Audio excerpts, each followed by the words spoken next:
Praise the lord. నేటి వాగ్దానము. తన యందు భయభక్తులు గల వారిని యెహోవా ఆశీర్వదించును. కీర్తనల గ్రంథము 115వ అధ్యాయము 13వ వచనము. యెహోవా యందు భయభక్తులు కలిగిండుట చెడుతనం నసహించుకుంటాయి. దేవునికి విరోధమైన పనులు చేయకుండా దేవునికి ఇష్టమైన జీవితం జీవించినప్పుడు దేవుడు ఆశీర్వదిస్తాడు.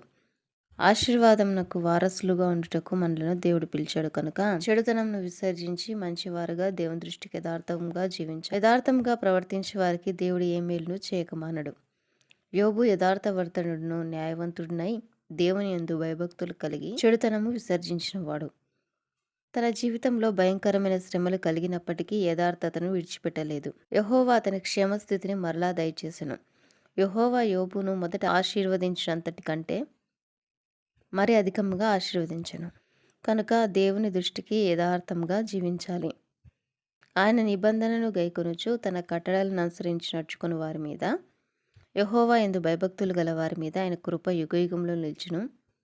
ఆయన నీతి వారికి పిల్ల పిల్ల తరమున నిల్చును. భూమి ఆకాశములను సృజించిన యెహోవా సీయోనులో నుండి నేను ఆశీర్వదించును గాక. ఆమేన్.